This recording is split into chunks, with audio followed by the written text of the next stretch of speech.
time is 5 minutes to 12, midnight. There is no more darkness. The place is New York City, and this is the eve of the end.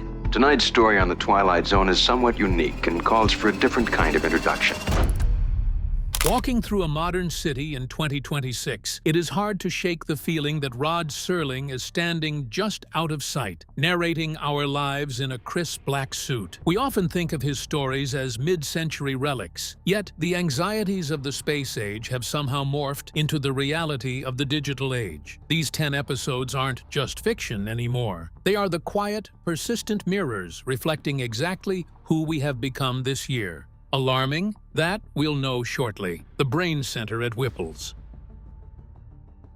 If you've spent any time on LinkedIn lately or listened to a corporate earnings call in 2026, you've basically walked straight into the Brain Center at Whipple's. Back in 1964, this episode felt like a warning about factory smoke and gears, featuring a CEO named Wallace Whipple who was obsessed with cutting costs by swapping out fragile humans for massive clicking machines. He didn't care about the families or the years of loyalty. He just wanted a line on a graph to go up. The punchline of the episode is classic Serling irony. Whipple eventually gets fired because the board realizes a machine can do his job even better than he can. Fast forward to right now, and the Whipple effect has officially moved from the assembly line into the corner office. We aren't talking about robotic arms anymore. We are talking about the massive server racks running generative AI that are currently auditing our workflows and writing our emails. It is a bit surreal how much 2026 feels like that cold, metallic boardroom. We used to tell ourselves that machines were only for the dirty jobs, the heavy lifting or the repetitive stuff. We thought creativity, management, and strategy were our safe little islands where no algorithm could reach us. But this year, the tide has come in. We are seeing software that can manage a global supply chain, draft a legal defense, or even compose a decent pop song in the time it takes us to finish a latte. The same look of sheer, panicked disbelief that Whipple had when he saw a machine sitting at his desk is being mirrored by middle managers and creative directors everywhere. It's a weird kind of tech guilt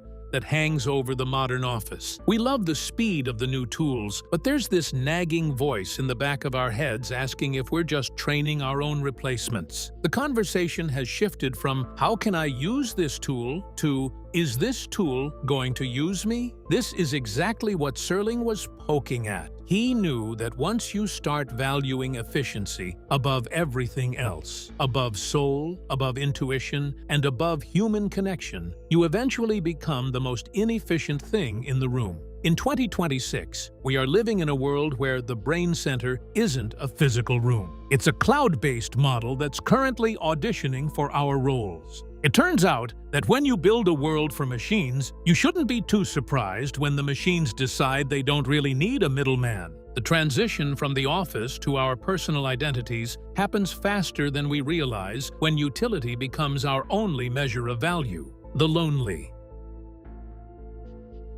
If you've spent any time looking at the companion apps topping the download charts in 2026, you've basically checked into the same asteroid as James Corey. In The Lonely, a man is sentenced to solitary confinement on a desolate rock in space, nearly losing his mind until he's gifted a robotic companion named Alicia. At first, he's repulsed by the idea of a machine pretending to be a person, but eventually, the isolation breaks him down. He starts seeing her as real, feeling her emotions, and eventually falling in love with her. Fast forward to our current reality, and we aren't on physical asteroids, but the loneliness epidemic of 2026 has created a digital version of that same crushing silence. We are surrounded by billions of people online, yet the feeling of being truly seen or heard has become incredibly rare. This gap is exactly where the modern version of Alicia has stepped in, and she's currently living on everyone's smartphone. The parallels are honestly a bit staggering when you look at how we interact with AI today. We've moved past simple voice assistants that tell us the weather. We now have sophisticated conversational partners that learn our quirks, mirror our humor, and offer a safe space for our deepest thoughts. In 2026, it's no longer weird to hear someone talk about their AI friend or even a digital partner that provides the emotional support they can't find in the real world. Just like Corey, we started out skeptical. We knew it was just code and weighted probabilities.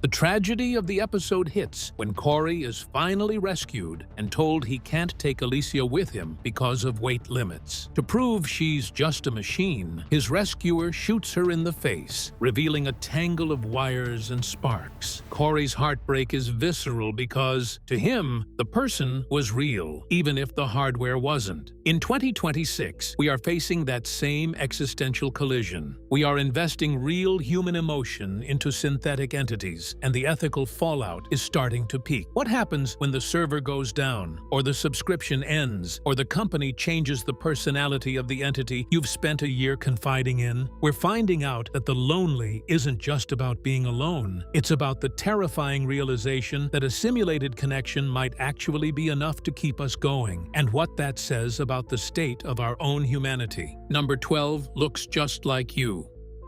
If you've spent more than 5 minutes scrolling through social media in 2026, you've already checked into the clinic from Number 12 Looks Just Like You. Back in the 60s, this episode gave us a future where every young person is expected to undergo the transformation to look like one of a few beautiful models. The protagonist, Marilyn, is the lone holdout, desperately wanting to keep her own face, even if it's plain by society's standards. Her mother and friends can't even comprehend why she'd want to be different. To them, conformity isn't just a beauty standard, it's a social duty. Fast forward to right now, and while we don't have a mandatory surgery at age 19, we have something much more pervasive: the digital filter and the algorithmic face. We've reached a point where real-time AR filters are so seamless in our video calls and posts that seeing a raw, unedited human face feels almost like an act of rebellion. The transformation in 2026 isn't a one-time operation. It's a constant, hourly maintenance of our digital selves. We are living in a world of Instagram face, that specific homogenized look of high cheekbones, blurred skin, and oversized eyes that the algorithm rewards with engagement. Just like in the episode, the pressure to conform isn't just about vanity. It's about visibility. If you don't look like the number 12 or number 17 version of yourself that the AI prefers, you practically disappear from the feed. We've outsourced our self-image to a piece of code that decided long ago what pretty looks like, and we are all slowly carving ourselves, digitally and increasingly through cosmetic procedures, to fit that mold. It's a weird, velvet-lined trap where everyone looks incredible, but no one looks like themselves. The real kicker of the episode is that the transformation also dulls the mind. Once you look like everyone else, you start thinking like them too.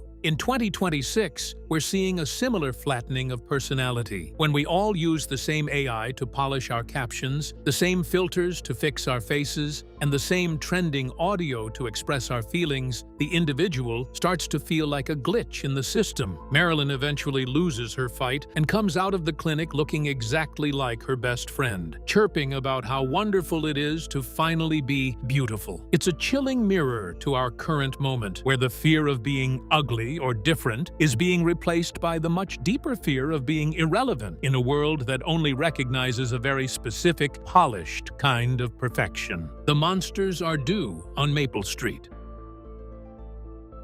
If you want to see a modern-day version of The Monsters Are Due on Maple Street, you don't need to wait for a mysterious shadow to fly over your house You just need to check your notifications during a minor local crisis. In the 1960 original, a neighborhood descends into a literal witch hunt because the power goes out and the cars won't start. The twist isn't that aliens are attacking, it's that the monsters are simply the neighbors themselves, driven to madness by a lack of information and a surplus of suspicion. In 2026, we've traded the quiet suburb of Maple Street for the loud, frantic suburbs of the internet. This year, we've seen how quickly a simple event, a localized blackout, a supply chain glitch, or even a misunderstood video clip can spiral into a full-blown digital riot thanks to the way our information is delivered to us. The 2026 version of the Maple Street panic is fueled by the sheer speed and emotional weight of our algorithms. We live in an era where rage bait and high-intensity narratives are the currency of the feed.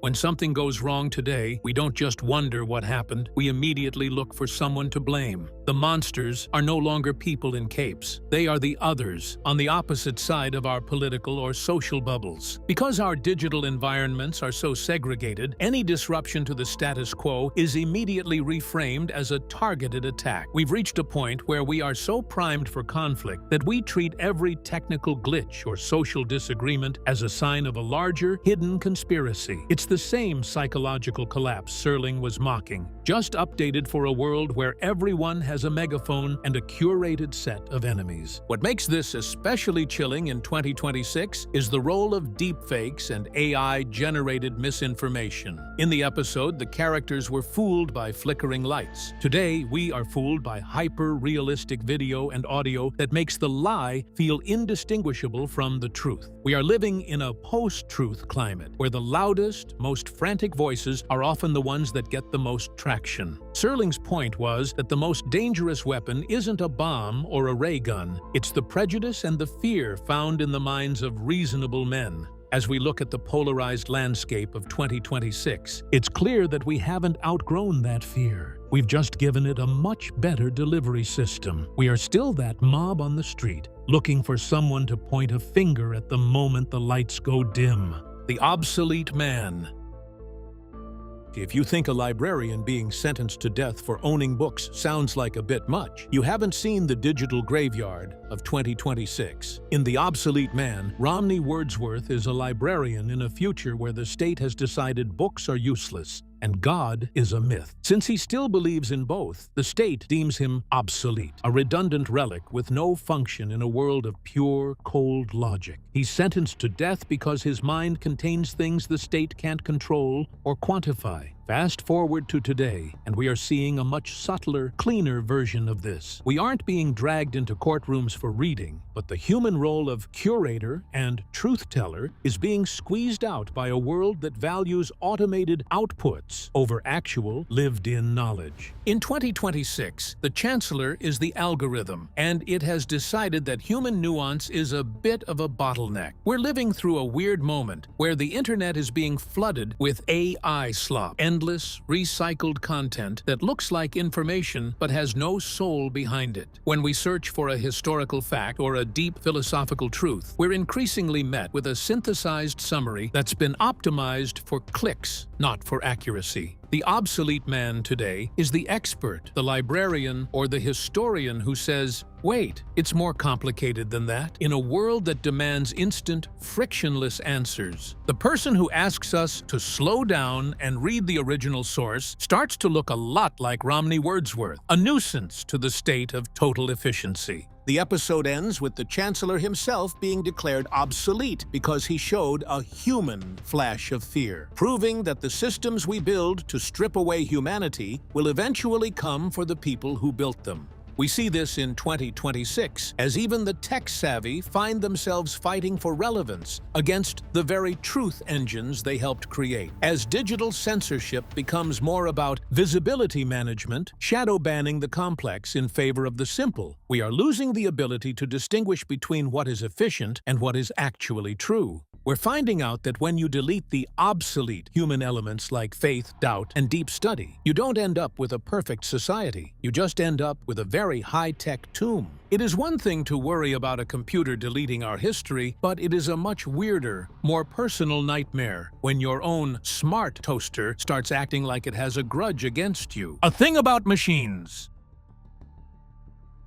If you've ever yelled at a self-checkout machine or felt like your phone was listening to a private conversation just to show you an ad, you are living in A Thing About Machines. In this 1960 classic, a grumpy writer named Bartlett Finchley is convinced his appliances are out to get him. His typewriter, his television, and even his car seem to be conspiring to drive him mad, eventually chasing him right out of his own home. In 2026, we don't call it a haunting, we call it the Internet of Things, and it is everywhere. We've filled our houses with smart speakers, smart fridges, and doorbell cameras that are constantly learning our habits. But the more we connect our lives to these devices, the more we feel that strange Finchley-esque paranoia that the objects in our pockets know a little too much about us. The 2026 version of this rebellion isn't as dramatic as a car chasing you down the driveway, but it is much more invasive. It's the glitch in your smart home that locks you out because of a software update you didn't ask for. It's the targeted ad for something you only thought about buying, making you wonder if the microphone on your nightstand is actually a spy. We've reached a point where our technology feels less like a tool and more like a moody roommate that we have to keep happy. When your smart thermostat decides it knows the perfect temperature better than you do, or your fitness watch shames you for not standing up, the line between helpful assistant and controlling presence gets incredibly thin. We're finding that the more intelligence we give our machines, the less agency we seem to have in our own living rooms. What Serling tapped into was the inherent tension between humans and the things we create to serve us. In the episode, the machines eventually win because Finchley can't handle a world where he isn't the one in control. In 2026, we are facing a similar crisis of authority. We've handed over the keys to our privacy and our daily schedules to algorithms that we don't truly understand. When the tech breaks or acts in a way that feels predatory, we experience that same spike of helpless rage. We're living in a world of sleek glass and silent sensors, but the underlying feeling is the same. The objects are watching, they are judging, and they definitely have a mind of their own. 4. Eye of the Beholder.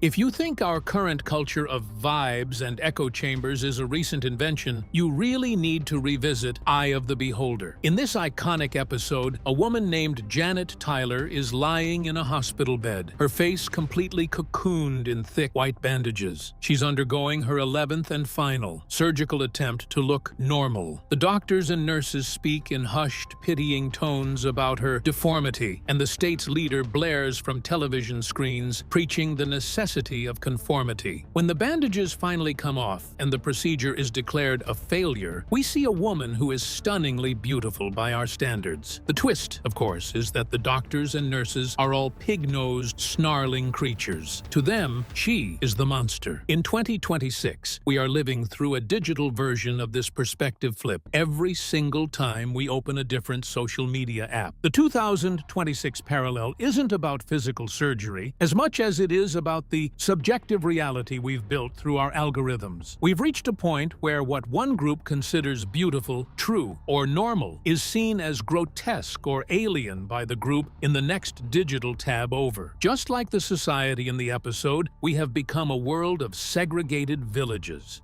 If you don't look like the people in your feed, or think like them, or use the same linguistic filters, you are treated as a deviation that needs to be corrected. We've outsourced our standards of normalcy to the state of the feed, and the result is a society where beauty is no longer a shared human trait, but a tool of tribal exclusion. We are all Janet Tyler, desperately hoping our bandages reveal someone who fits in. Serling's closing narration reminds us that beauty is in the eye of the beholder. But in 2026, the beholder is a piece of code designed to maximize engagement through conflict. We aren't just looking at each other anymore. We are looking at each other through the distorted lens of what we expect to see. The horror of the episode isn't the pig faces. It's the fact that Janet is forced into exile, because she cannot conform to a standard she didn't choose. As we navigate the polarized silos of this year, we are finding that the most monstrous thing about us isn't our appearance, but our refusal to see the humanity in anyone who doesn't mirror our own specific version of normal. We've built a world where everyone is beautiful to their own kind,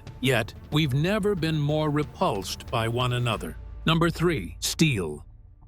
If you've watched a high-stakes esports tournament lately or seen the latest drone racing leagues, you've tasted the flavor of steel. Originally starring Lee Marvin, this episode takes us to a future where human boxing has been outlawed for being too barbaric and replaced by B-2 robots. The story centers on an aging manager who is so broke and desperate that when his robot breaks down right before a fight, he disguises himself as the machine and steps into the ring to take the beating. It's a brutal, heart-wrenching look at a man trying to prove that his spirit still matters in a world that only values mechanical output. In 2026, we aren't necessarily banning human sports, but we are seeing the steel mentality creep into almost every human endeavor where perfection is the goal. The 2026 version of this is the algorithmic athlete and the rise of AI-driven entertainment. We've become obsessed with peak performance, using data, bio-tracking, and predictive models to turn human players into something as predictable as a B-2 unit. But more than that, we are seeing the steel effect in the creative world. When we use AI to generate art, music, or writing, we are essentially sending a robot into the ring to do a job that used to require human sweat and vulnerability. Just like the manager in the episode, real creators are now find themselves putting on the mask, trying to mimic the speed and perfection of the machines just to keep their jobs. We are forcing ourselves to be more mechanical to compete in a marketplace that has lost its taste for the messy, flawed, and deeply human underdog story. The tragedy of the episode is that even though the man survives the fight, he loses on points, and the crowd doesn't even know a human was in there.